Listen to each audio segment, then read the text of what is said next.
My name is Dot Russell. I'm the president of the Sterling Neighborhood Association. I want to welcome you to my neighborhood. I want to welcome you to my home. I want to welcome you to my life. The Sterling neighborhood has such a rich history and legacy that I want you to tap into as you listen to my neighbors, my friends that have had a opportunity to get to know Sterling. You will find not only will you learn something new or find out something exciting about our history, or even bring back memories to the legacy that you know. On top of all of that, you will see the aspirations, the excitement that we have about our future and what it entails and how we expect our expectations of Greenville at large and our role in that, where we will be. You will see all of this. You will hear all of this as you listen. I ask that you not only listen with your ears, but you listen with your heart. I ask you to open your minds and just visualize what you are hearing from my neighbors and my friends, so you will have the same experiences. I thank you. I appreciate each person that has had a part to play in bringing these stories to light. I thank you because you have given us an opportunity to relive, to revitalize our memories, to bring them forth and to put life back into what we know, back into our foundation. I thank you for your help. I thank you for your support. And most of all, I thank you for your time of just listening to the stories of Sterling. And I thank you for what it will invoke in you and the actions that you will take after you hear of Sterling stories. Thanks again and welcome. My name is Minnie Fields Thomas. I'm a product of the class of 1959. My name is Eartha Lee Butler Lewis, and I came to Sterling back in the 50s, and I was in the 8th grade over here. My name is Paul Anderson. I am a graduate of Sterling High School. I graduated the year 1964. My name is James Thompson. I am a graduate of Sterling High School, class of 1969. Hi, my name is Verna Spalding.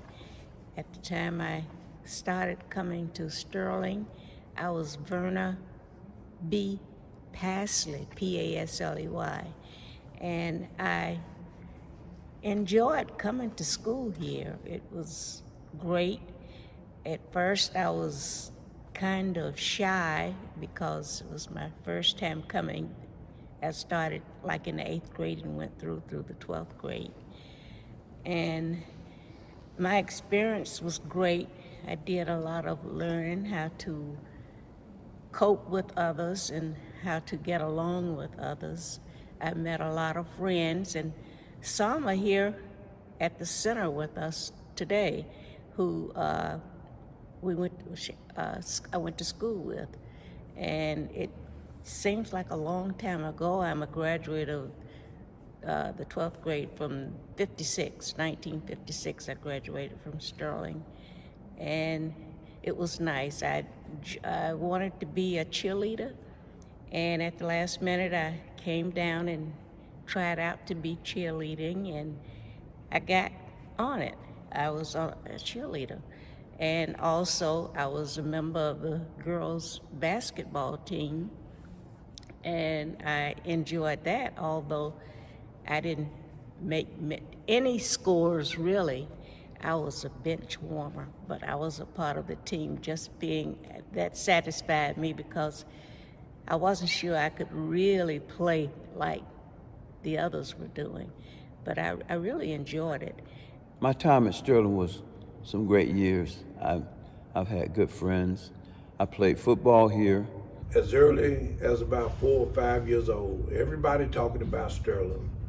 Everybody talking about how great it would be to go to Sterling. And I thought Sterling must be something really special.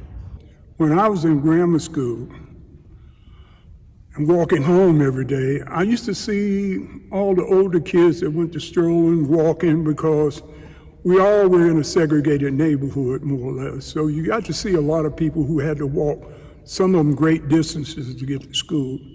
And I was always impressed by their character. And I couldn't wait to get to Sterling. So I came to Sterling in September of 1959. As long as I can remember, Sterling High School was something that we all aspired to attend and graduate from. It was a community effort, an effort that not only your parents supported, but your friends, your families, your neighbors, the entire community. If you said that you were a Sterling graduate, even as a small child, you saw people rear their shoulders back, hold their heads high, and said, "Let me tell you what you will experience." It made you feel as if it was somewhere that you could not wait to get to. Good evening. I want to introduce myself. My name is Shirley Allman. At the age of 5 years old, my parents moved into Sterling community. Matter of fact, right here on Minor Street, that's where I grew up at. We was there up until I think early part of 70, and we moved to Calhoun Street. I am a graduate from Sterling High School, last class 1970. And growing up in Sterling, as a little girl around the age of 10 years old, Sterling, when they got ready to practice, the majorettes and the band, they practiced right here on Sterling ground. And since I stayed so close, every time I hear them drums start beating, I ran and got my little stick, and I was proud, and I marched around, and and I dreamed of becoming a majorette for Sterling High School, and my dream was answered. I was a majorette. I marched in many bands and at many games that the Sterling performing at football games. I can recall as a child, maybe 8, 9 years old, particularly, I used to love to go to see the Greenville parade, the Santa Claus parade, the Christmas parade, and see those majorettes and that Sterling band coming off the hill. I'd follow them all the way down Main Street. Sterling was the only black high school in the city.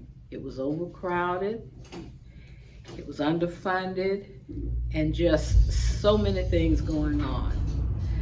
But I can tell you, once I got here, I didn't want to leave. The teachers was exceptionally good. They were great. They taught us a lot. They taught us how to be men and women in the world. But I can truly say that the faculty here was second to none. And it was like they was imported from somewhere. You just don't find that kind of person anymore. But they carry it. And so with that carrying, that's what I think makes Sterling what it is today. Good afternoon. I'm Kerry Howard Butler Fad First. I am also a graduate, a 1969 graduate of Sterling High School. I happen to have been the president of the class of 1969, editor-in-chief of The Torch, president of the District National Honor Society, and I'm honored to have graduated from Sterling. When I was a child, we lived on Green Avenue, in the Green Avenue community. And I came to Sterling, I think it was back 1969, and when I came, we came about 1 or 2 days, and the Sterling gym, the school got burnt down when I started Sterling. me and my classmates, we still think about Sterling all the time, and we have a reunion, and we get together and celebrate, and we call ourselves Sterling Pride 1972. I remember some of the things some of the principals had stated when I was attending Sterling High School. One of them was Mr. Harold Mims. I never will forget the statement he said in the auditorium one day. He gave us this little sermonette about be your best. He said, whatever you do in life, be your best. He said, if you are a brick mason, be your best. If you're a carpenter, an auto mechanic, be your best. So even if you're a garbage man, be your best. Do the best you can. And there were a lot of people that graduated from Sterling that went on to be the best that they can be throughout the world. Those teachers, they seem to be so concerned about the kids. You learned, you got discipline while you was there, and you knew that they cared. It just wasn't, you just go to school and just play around. You really got taught life skills that help us from today to now, where we're at now. We can carry it on to our life, we can pass it on to our children, and it was a strong bond. Even when I meet the old Sterling members, they still have that strong bond. Mrs. Richardson taught us how to speak properly. I'm very pleased with what she imparted into me. She just taught us a lot. Mr. Edwards, Reverend Mims, they really taught us how to be mannerable, how to be proper. Life at Sterling was great. I can remember in the 9th grade, there was a Professor Jurgen who had a motto, and I still remember it today, 50 years later, in fact. And his motto was, once a task has begun, never leave it till it's done. Be thy labor, great or small, do it right or not at all. And that's the motto that I've tried to live by. That's the mindset that I've tried to take every endeavor in life that I've tried, every challenge that I've had. Some of the people that graduated from Sterling that most of you will know if I call their name, one would be the Reverend Jesse Jackson, who ran for President of the United States back in the 80s. He ran twice. He was a 1969 graduate from Sterling High School. There was some that graduated from Sterling High School that went on to play professional sports. We had one classmate that was in our class, but she left school a little early because of her brilliance, and her name was Ojetta Roger Thompson. She's down on the first Federal Court of Appeals. She was nominated by President Barack Obama, and she's there. But she's a product of Sterling High School. A lot of people went through these halls at Sterling, and Sterling is very well recognized. I don't care where you go in this state or outside of the state. If people have been to Greenville, particularly people of color, they knew about Sterling. I started going there when I was in the 8th grade and got to go there until the 10th grade. Very short period of time. I was absolutely crushed. I mean, when I say crushed, I mean crushed that I did not get to walk across that stage as a graduate of Sterling High School. I love that school. All of my older siblings, 4 of them, had all graduated from Sterling. And it was my time to graduate, but I didn't get to because it was an electrical storm that night. The building burned down, and the only thing that's standing now is the gym. Remember the night that Sterling burned in 1968? We were having a dance, and people called and said the school was on fire, and it was unbelievable. It was hard-hearted. We felt it was hard-heartedness. My name is Betty Richardson Cobb, and I want to tell you about my experience of attending Sterling High School. I remember being excited when I was getting ready to go to Sterling High School. We like grew up together, so we've been friends for a long, long time. And when the building caught on fire and we found out we had to be separated, it seemed like it just broke up the friendship. I did not attend Sterling High School until my senior year. And during that time, my grandmother had cataracts on her eyes, and I was living in New Jersey, and someone needed to be here with her. So I came down to stay during my senior year with her while she recovered from that surgery. I spent that year at Sterling. It was a wonderful year. I got to meet many people who knew my family when I was younger, and I met some of the people that knew me personally. So my experiences at Sterling were, at that time, enlightening. I was just so surprised to see a thriving black neighborhood, and Sterling was that. And at that time, it planted in me the desire to want to be a part of that neighborhood. So I went back to New Jersey, married, had children, came back here about 13 years ago, and I bought a house, had a house built in Sterling. I loved the school. When the school got burnt, it simply broke my heart. And that caused me to be split up from my dear friend. I left here and went to Beck High School. But I got new friends at that school, but I miss my dearest one from Sterling High School. It was the teachers, the village, that helped raise us to get where we were. I'm a graduate, 1971 graduate of Greenville High School, but it prepared me, Sterling prepared me to go into those schools for such a time as this. There's so much lost, and the only ones there's only a few of us that remember a lot about the events that was behind Sterling. To show you the politics of segregation, we were expecting them to build a new school, Southside High School that exists. We all thought they were going to rename it Sterling. But due to some council people on the school board, they put it, at the time, a paper in that stated no school could be named after an individual.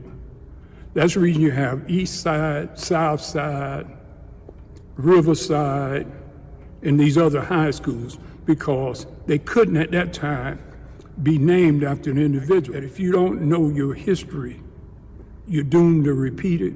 And we actually marched up and down Highway 291 to try to get the city of Greenville to rebuild our school or to build another school. Well, our marching and protesting was all in vain.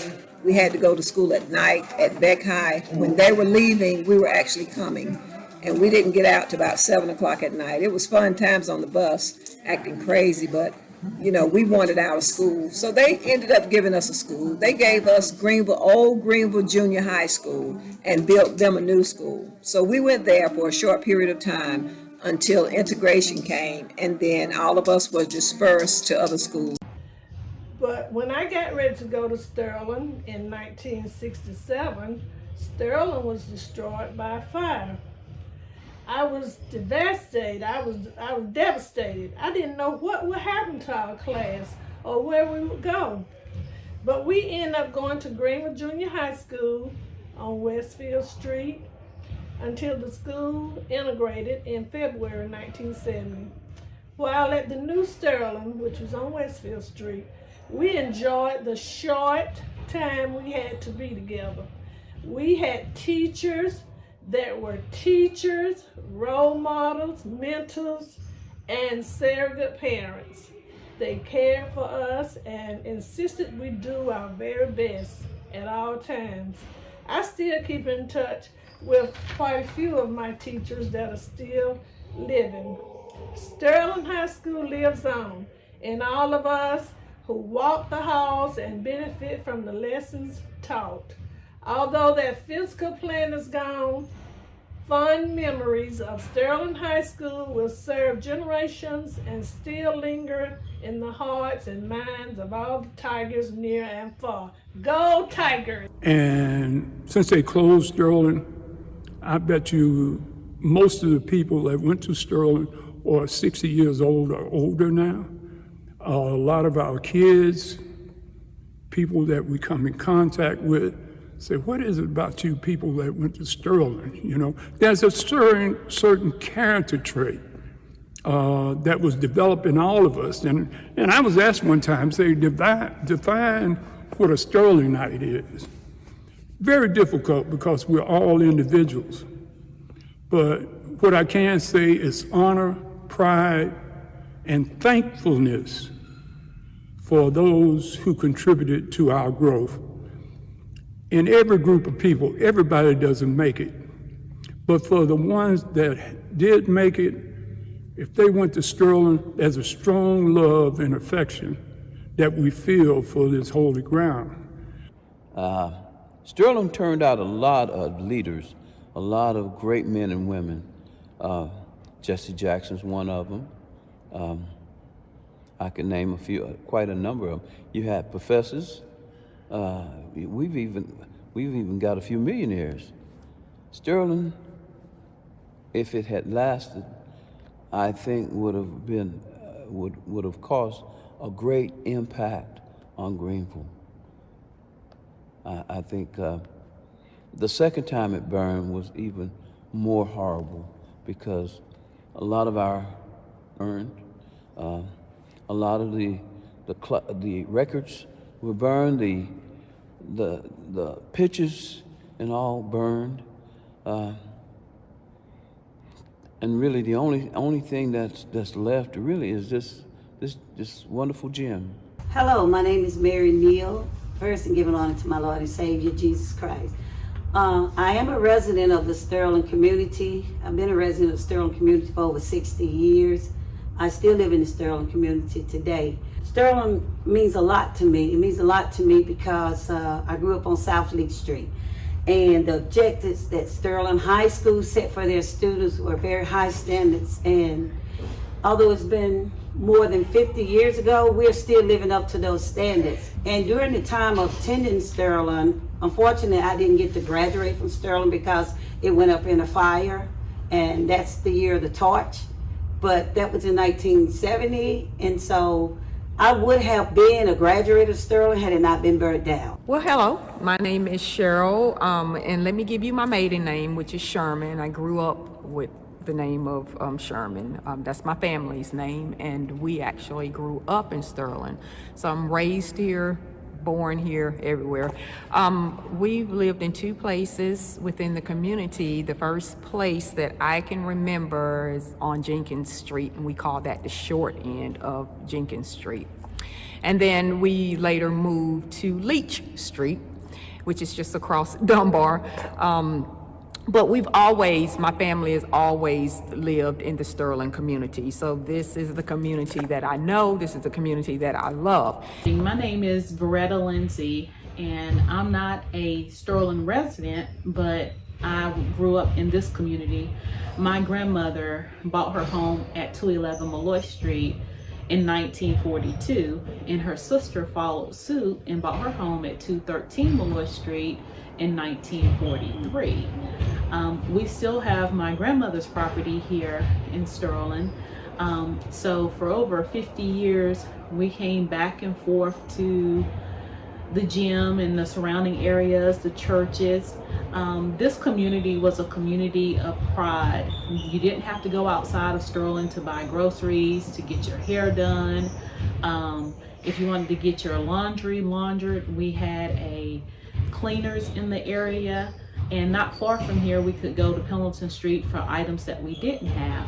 But Sterling's legacy is more than just the high school. It was the people in this community. My memories of Sterling goes way back with my grandmother. She lived on Anderson Street before they widened the road. It was a 2-lane road. And we used to walk from Dunbar and Anderson all the way to Minus Chapel, just coming down like in the road right behind my grandmother.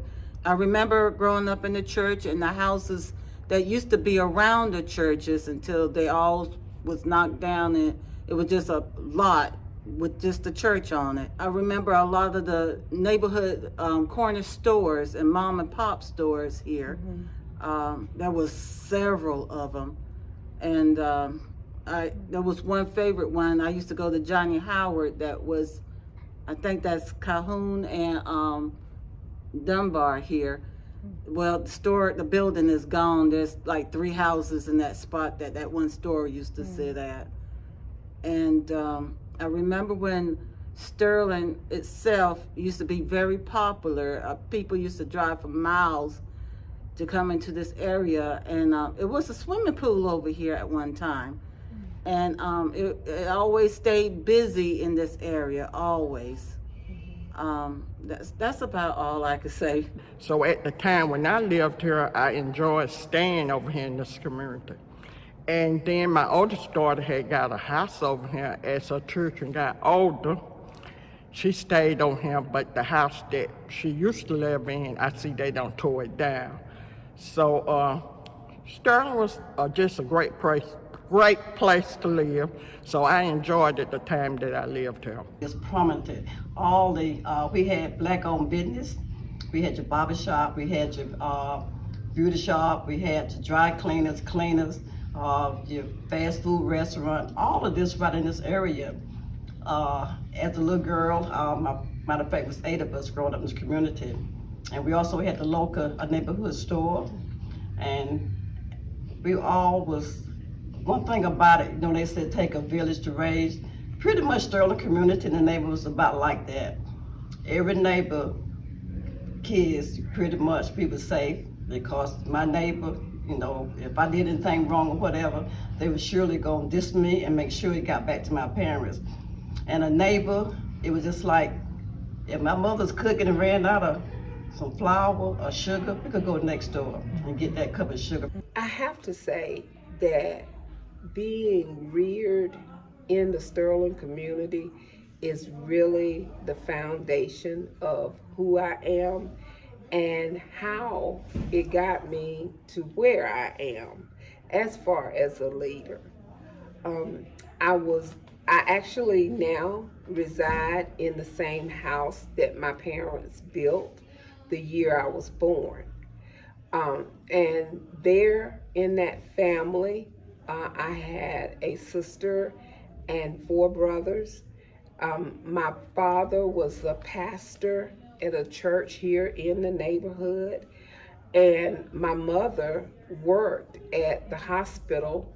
So my family had a large stake in this community about being the pillows of the community, and their thing was always about loving and sharing with others, and as well as educating others. My name is Greta Jones. I actually grew up on Valentine Street, which is maybe a block or so down the street. I lived in this neighborhood until I had my own children. I played at the gym up here, had many great times with so many people. The swimming pool, I actually took swim lessons. We had our own pool. It was the best pool, I think, in Greenville County. Even though I barely got in the water, because during those times when you would get braids in your hair, there's no getting the braids wet. So I would literally sit on the side of the pool, just put my feet inside and then just pretend like, okay, I'm swimming, but I'm at the pool. Oh, I'm here with friends. And so that was a big highlight. That was a big highlight for me. Hello, my name is Tony Pepper. My memories of Sterling. I can remember back in the early 70s, we lived about a half mile from here off of Markley Street. And me and my brothers, we used to walk over to Sterling because that was Sterling was one of the only recreations facilities that had a swimming pool. So we used to walk over and we used to swim about every other day. And as I got older, around 1978, 77, I played basketball in the Greenville City Rec, which was, we used to play here at Sterling Gym for many, many years. I think I was in that league for probably about 10 years, till my knees got bad. But Sterling does have a lot of good memories here. Hi, my name is Shanika Brown. When I grew up in Sterling, my name was Shanika Pruitt. I grew up on 17 Valentine Street, just down the street here. We do still have the home and the family, which we love. But growing up in Sterling was the best thing for me. I love the neighborhood. I love being able to, when it was time to be able to come up to the gym during the summer and have the summer camps. We did a lot of things in the summer camp. We did pottery, we went swimming, we went to Paris Mountain. It was just, an overall good feel to grow up here, and everyone was like family. I remember all the people that lived in this neighborhood. Most of them were school teachers and professors. So, well, no excuse for you not to get an education because you had plenty of help. On Jenkins Street, we had the Wash Red, Mr. Shocky's. We also had Miss Alice Cafe. Miss Alice had the best fried chicken in the world. We had a lot of churches over here, so it wasn't no excuse for you not to go to church either, because there was Macedonia, that was Miners Chapel, that was St. James, that was the House of Prayer. So it was always somewhere for you to go in this community. Majored in chemistry at A&T and transferred to Chapel Hill for a year. And because of out of state, I transferred to the University of South Carolina, Columbia, and received my pharmacy degree. But what's so amazing about that, when I graduated from USC, you have to do an internship. So I came back to my hometown to apply for an internship. And there was not one pharmacy in Greenville that would hire a black person. And I will never forget his name, Tom Collier, at the old Greenville General. He told me he had never seen a black pharmacist. And I asked him, what difference did that make? Because I did graduate from the University of South Carolina. So I'm glad that I believe that I am truly a Christian, and I do believe that the Lord has already designed your path. And I did not get the job, and I look back now and I am so grateful that he did not hire me, because a minister at my church at that time, his wife was from Walhalla, South Carolina, and he knew a dentist, a black dentist from Seneca that came to the church, who knew a pharmacist that had a store right up above their offices. And I went over there. Dr. Harold here hired me, and that is where I met my husband. I've been blessed to be able to give back to the community by being able to have a properly clean and safe place for my tenants. And one of my long tenants been with me now about 9 years, right in the same community. I try to stay very active within the what's going on with the neighborhood association. I'm a member of the Sterling Land Trust. But like Sterling is just home. It's just home, and always will be home. Like I say, even though that building burned down, Sterling. It didn't burn, and Sterling would never die because this in our heart. I have passed it on to my son, and he tells his kids, which are my grandkids, about. I, of course, grew up here, right down the street on Valentine Street, right down the street from the Sterling football field. So plenty of memories of going there and playing football, flag football. Probably a lot of people have shared their pool stories with Sterling Pool, which was right outside here. But I do remember just the community always being there for you. So when they say it takes a village to raise a family, this is truly a village. It was a nice neighborhood, very quiet, conservative, religious. Reverend Daniel from Long Branch Baptist Church lived right next door to my grandparents. Reverend Bell from Inner Baptist Church lived right across the street from my grandparents on Milton Street. And we used to always sit on the front porch, me and my cousins, and tell the stories and play jack songs. And then we used to get up and walk down the street to the candy lady house. I can't remember the candy lady name, but we used to go buy 2 for a penny cookies and 2 for a penny candy. And then we used to walk back up the street to our grandparents' house. Hello everybody, my name is Andre Watts. I grew up in Sterling. I had a nice time. I enjoyed myself. Coming to the sun. Enjoyed being around Sterling. Had a good time.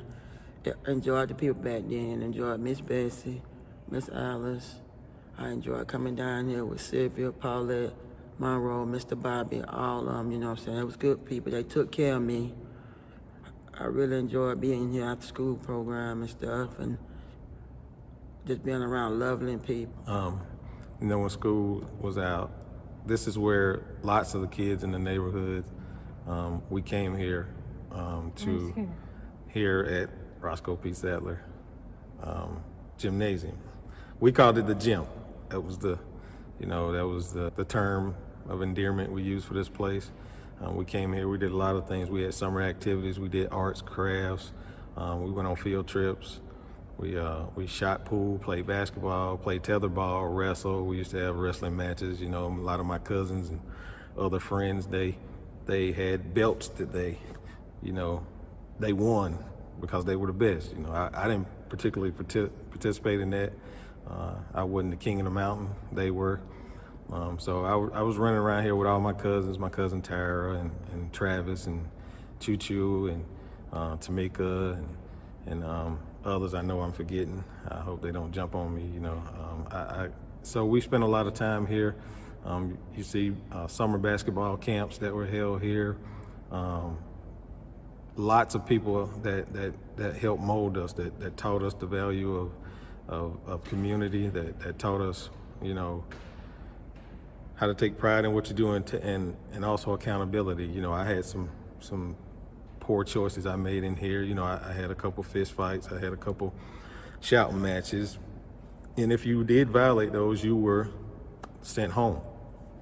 And by the time you got home, your relatives already knew about that. So we got disciplined here. We got disciplined when we got there. That's a sense of community because we represent this area. We wanted to represent it well. So we spent a lot of time, we got free lunches here. A lot of people came here because, they needed a meal during the middle of the day and we all got it. So you'll hear jokes about, hey, I don't eat this. Just put my feet inside and then just pretend like, okay, I'm swimming, but I'm at the pool. Oh, I'm here with friends. And so that was a big highlight. For me. And as time has gone on, I grew up. The gym is what we call it, which is they call it the community center now, but this place is known as the gym. Like, where are you going today? Of course, we're going to Sterling Gym. This is our hangout. We play basketball here. It's a hangout where we get with a group of friends. We hung out outside, inside, summer programs, everything. And this place was a lifesaver for a lot of us. Good morning, my name is James Garrison. Most people know me by the name of Monroe. My affiliation with this community center began it back in 1980. After I had graduated from college, I was hired on by the Recreation District as an assistant center director under the Roscoe Sattler, who was the center director at that particular time. I was able to work, had the pleasure of working with Roscoe Sattler for 3 years before his sickness took place. He got ill and he died of cancer. And Roscoe was like another father to me. He often told me that I was like the son that he never had. Of course, he had 2 daughters. But anyway, I became the center director here in 1983. And I stayed here until 2007 as the center director. And some of the best days of my life were spent right here in this community. Coming here and the memories that we have of playing basketball and running around with what we call our so-called boyfriends and girlfriends we meet here. We would have the summer programs, whereas we would get to come here for the entire summer, stay the entire day, just do all types of activities. We met directors. One director we had was Andrew Jackson, and he was really, really strict on the kids, but a good strict, a solid person. We didn't think at the time that he knew anything, and we thought he was just so mean and so whatever, and we wanted to get away from him. But actually, he taught us a lot. He looked out for us, he watched out for us, he taught us a lot. Of course, when we get in trouble, he would tell our parents on us and whatever. And then there's Monroe. Monroe was a little bit more laid back with us. He taught us things. He watched over us too. And he was just like a father figure for us, even though we didn't like his approach because we're young. We were getting into our teen years and we didn't want anyone to tell us what to do. But just to have that male figure around that actually cared about us, cared about our well-being, cared, when we would leave, where are you going? You going home? It's time to go home or whatever. So we went through that. And then the next person that I actually grew up with, we call his nickname is Gooball. He was a part-time worker here at the Sterling Gym. But we were all just really, really close with the people that I grew up with. After Sebastian Jackson's funeral, we decided to get together and say, hey, just about everybody's moved out that we know of, and we know that people want to come back to make that connection again. They want to see everybody. And so we decided, Sebastian, I think the funeral's in March, we planned an actual community reunion for September. So there's only a few months to get that together. We met as a group in May, talked about it, and said, hey, we need to do this. So scheduled our first reunion for September, I want to say 2016. In a few short months, we got it together, and lo and behold, it was a huge turnout. I mean, like a huge turnout. It was people that grew up back when, that attended Sterling, our parents, our grandparents. It was just so many people, and they were so happy to see each other and to see that older generation come back and to see them embrace each other, and just, it was outstanding. I mean, and so we looked at it, it was like, we got to try to continue this every year to bring everybody together, because after it was over, they raved about it. It's like, it was the best time we've ever had, and to fill up the entire inside and then to have the entire outside, and there was cars everywhere, parked everywhere. But that was a great feeling, and we brought everybody together. to come back to the neighborhood and fellowship with those people that grew up in the neighborhood has been such a we would have such a great time just remembering and seeing one another. I'd like to see that continue. I can appreciate the growth, but it's, like I said, it just saddens me to see the changes that have taken place and that people that I grew up with are no longer here. And I also, after my mom died and everything, my husband and I bought her house, purchased her house, and some other property in the Sterling community. And I just, look around now, everything seems like, it's like grab this, grab that. They are basically taxing the black individuals who live in the Sterling community out. They are literally harassing some of us about purchasing our property. You can say, I'm not selling, but they still continually harass you about your property, and the taxes have truly gone sky high. So it is, we're praying and hoping that those of us who do still have property in Sterling will be able to maintain it.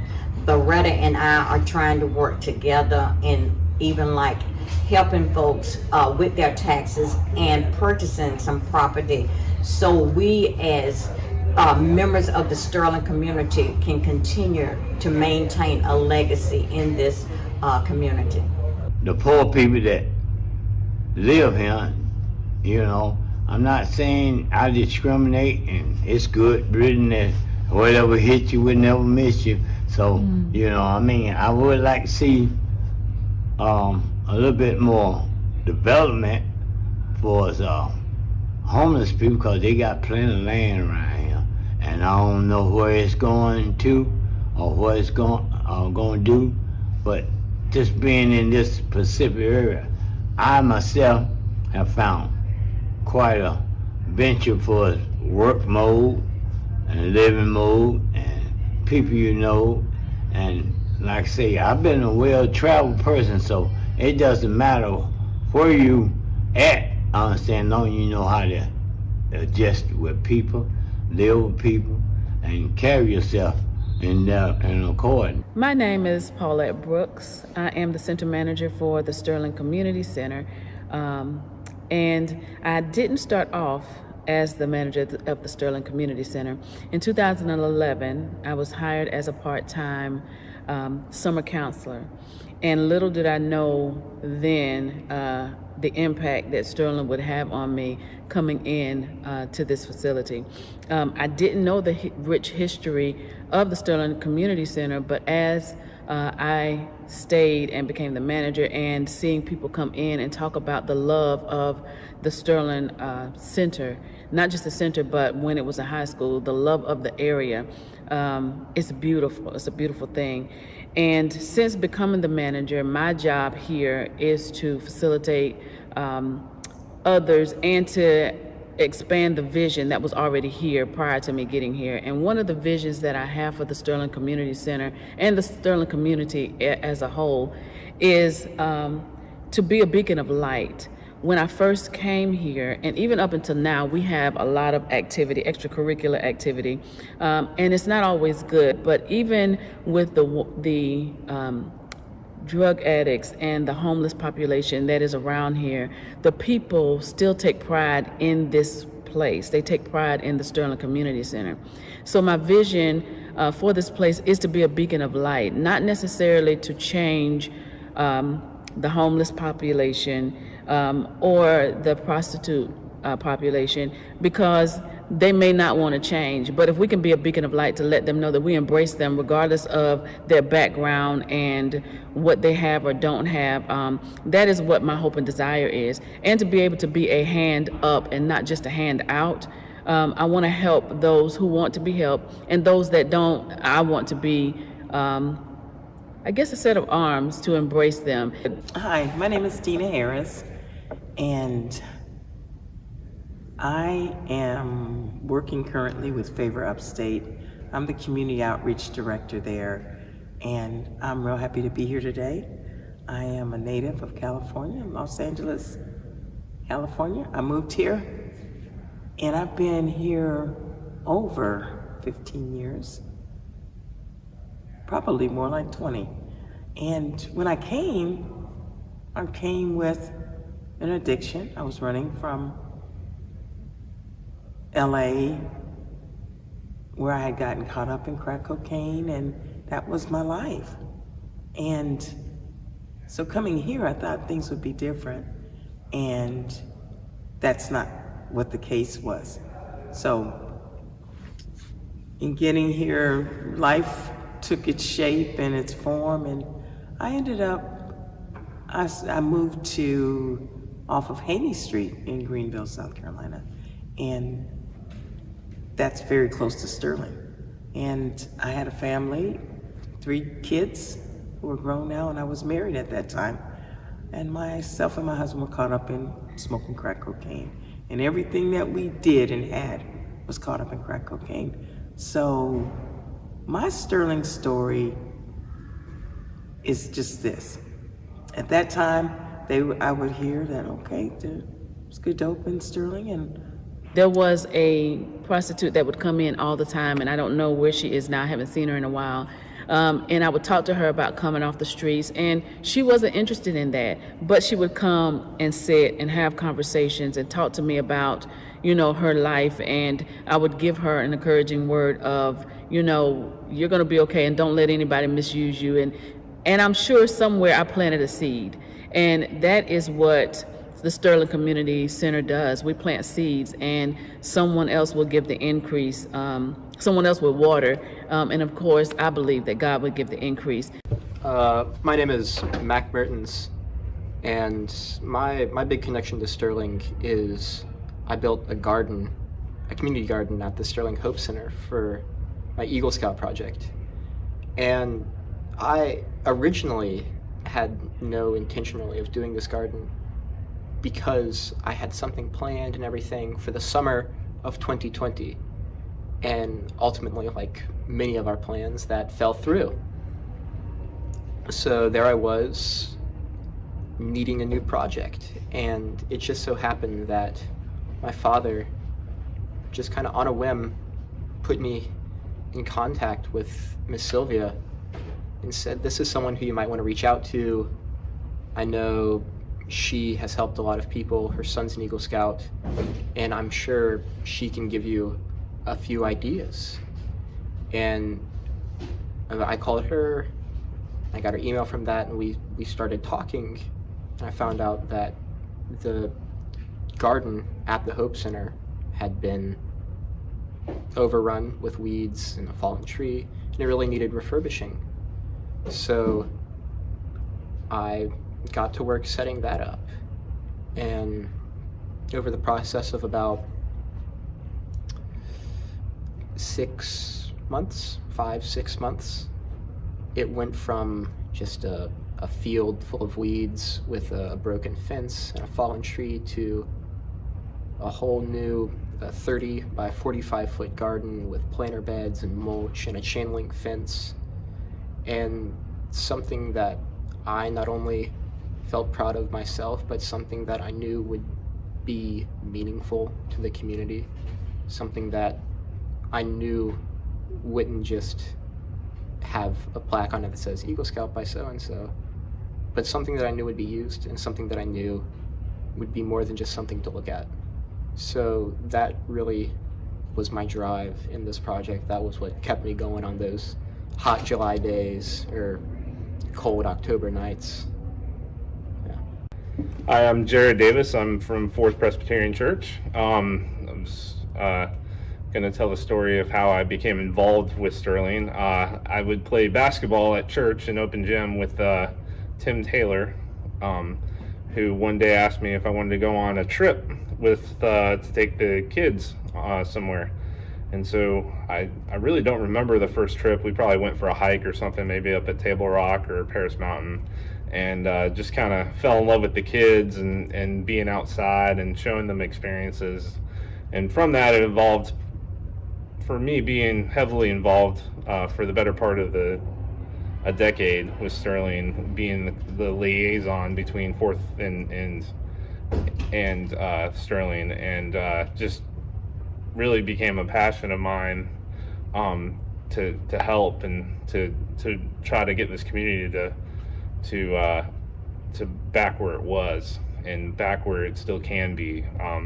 It's been hard sometimes. There's been blood, sweat, and tears, but it's a great community with great history, and I just really hope to see it continue and to thrive. For Sterling to now to see what it has become, these townhomes with no front on them that cost $600,000, people that's trying to decide whether or not they buy medicine or they buy food, they're being moved out of Sterling because of taxation.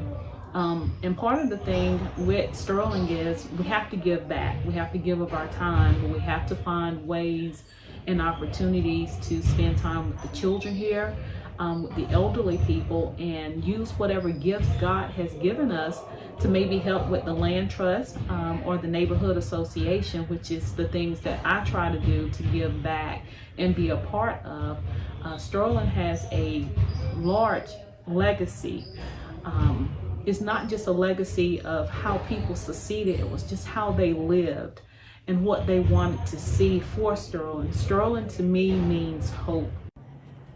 Sylvia Vandross. I live in Sterling Community and also work at Sterling Community Center.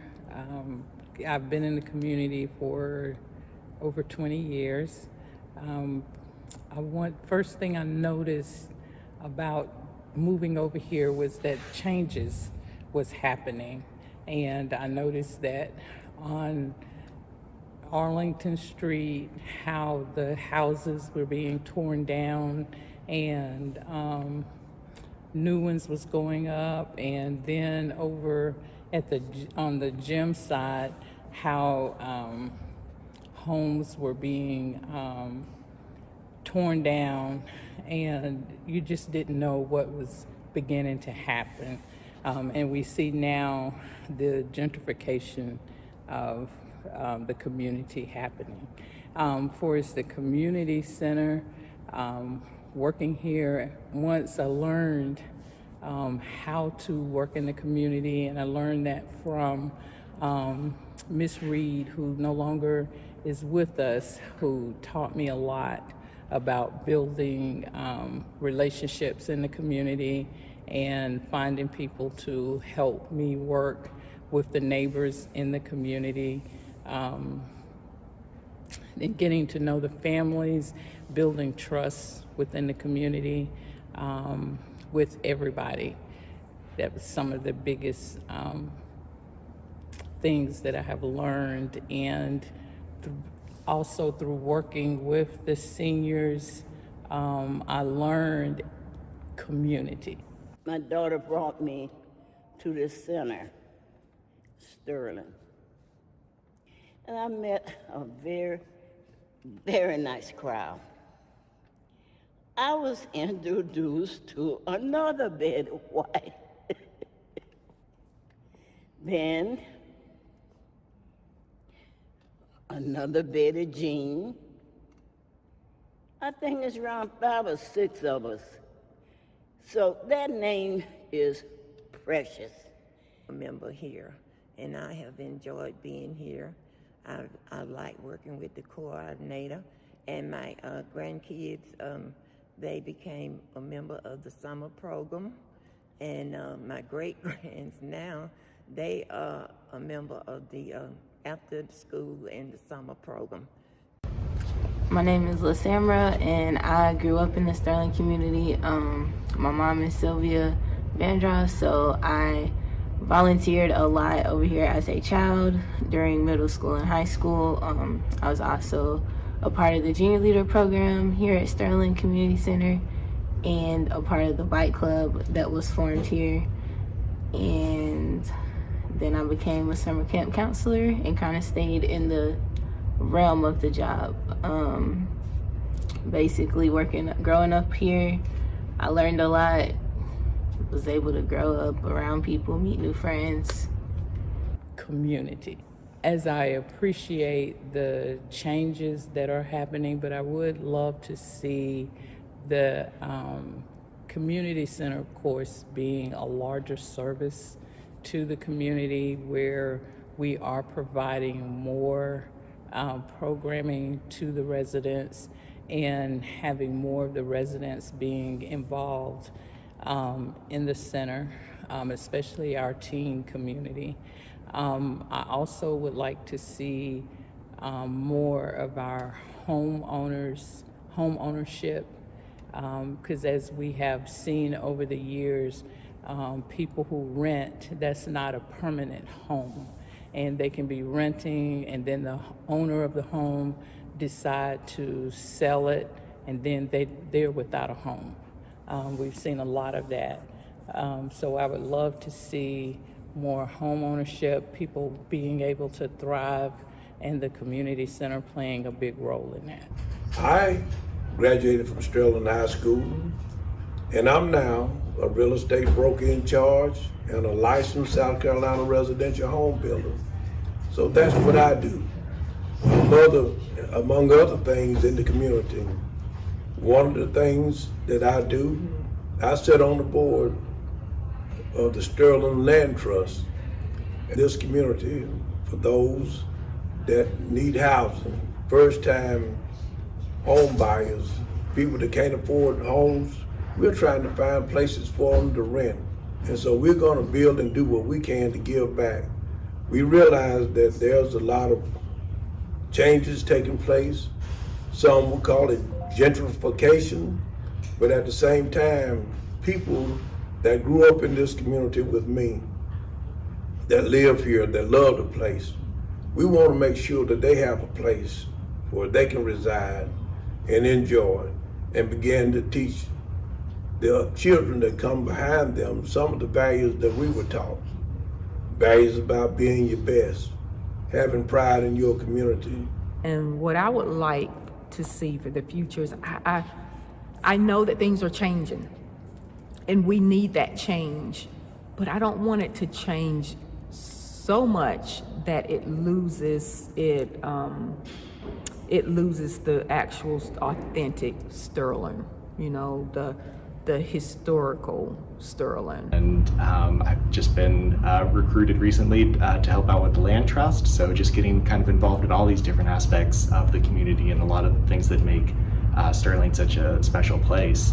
And just really, you know, like I was saying, we still feel like we're kind of, you know, newcomers, new residents, but just getting the sense of just the rich history, deep legacy of the neighborhood, and just being able to share that, to understand that with folks. I would like to see more low-income houses for older people like me, or either renovate the ones that are still up so people can live a decent life. It's changing, but I still like it. I hope the way we came up, the morals of coming up like that, I hope it's still here. And some of the people that are coming in now, because I don't know, but it's like 5 or 6 families that grew up here that are still here, that I know. So I just say it's just a good area. If you can get over here, I ain't gonna say come over here. But it's a good area. Some of the sadness, some of the disparity, it really breaks my heart because I know that we can do better. I know that we can have better. I know that we have more power than we think we have. And when I say we, I mean my entire community. We've had different things to happen within our community that has destroyed trust of our governmental officials, whether they were part of the city or the county. different promises that our neighborhood has been told things would be repaired. Just like there was a sidewalk that was being built when I was 6 years old. It was being repaired. I remember when I was 8 asking my dad, when would they finish? He said, one day soon. That sidewalk still needs repairs. There's no need for that. There's no need for some of the things that we experience in this neighborhood. In 2021, there's no need to not have a grocery store nearby. There's no need not to have adequate transportation where my neighbors have to walk so far just to catch the bus, or certain days they can't work because the bus is not running and this kind of thing. There's no need for that. We as Greenville, we are too progressive.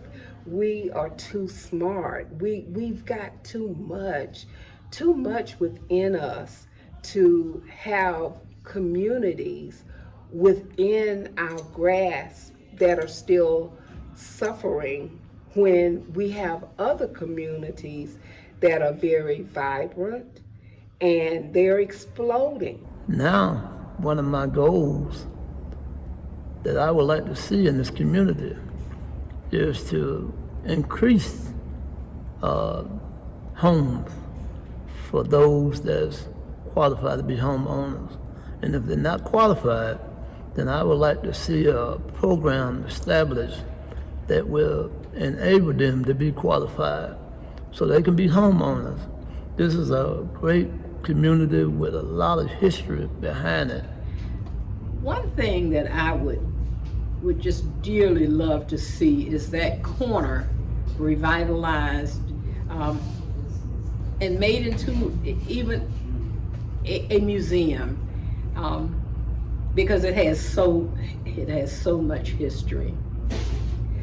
I truly love the Sterling community because for 4 years, this is where I spent the majority of my day.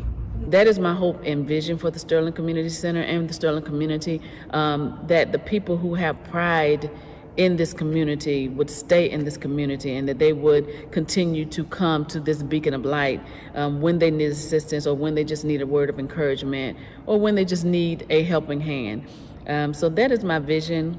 In the future, I'd like to see more staff, because I talked to Miss Paulette today and she said that they're a little low staffed, and I know that they used to have a lot of people before COVID hit, and I know like businesses and things like this are definitely taking a toll due to this pandemic, but I mean, once it's all gone, I want to see community come together and definitely get this place back to where it was before. So oftentimes when I'm out in the public, it thrills my heart when I see some of the kids that came through the program. Now they're living a productive life, and they are a family. They are heads of family. And then I had the opportunity to work with people that are fathers and mothers now. And then after they came through, I was able to work with their sons and their daughters. And I tell you, it's just a great experience.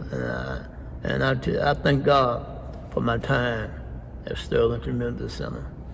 But in this almost 20 years, I want to say that, yes, I did have some bad times. Walking over to Sterling, dope dealers, running off with my money, losing the love of my life to the streets of Sterling.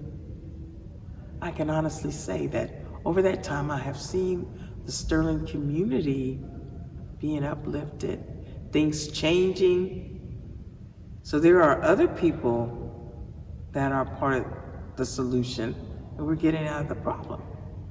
And the Sterling community is being lifted up. And I want to share that to the point of, I want to be part of the solution. I've seen it grow, but I've also seen builders and contractors and people come in and buy some of the black people out and replace them with big apartment buildings and things that they know we can't afford. And it's like disheartening. And now I have seen so much growth in the Sterling community, but most of the blacks have been forced to move out. And I keep getting offers myself to move, but I am determined I'm going to stay here until the end. And hopefully a little bit of us will be able to hold on to the Sterling we knew. When I first heard about the neighborhood association, and I was told that before any growth happened, any changes happened in the community, that it would be brought before the neighborhood association. But things start, I guess, happening so fast that they neglected to let us know what was going on. And before we knew it, big buildings were being erected in the area, and people were being forced out of their homes because if they didn't have the money and stuff to improve their properties, they were being told that the city would condemn them. So they took whatever money was offered them and left.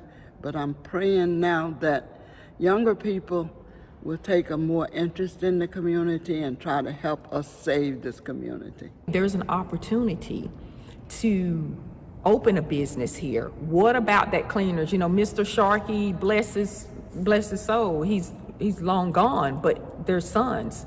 There's sons around. So what if we bring back that field, that cleaner, you know, a small business cleaner, put it back in the community. Small grocery, put that in the community. We had laundromats here, you know.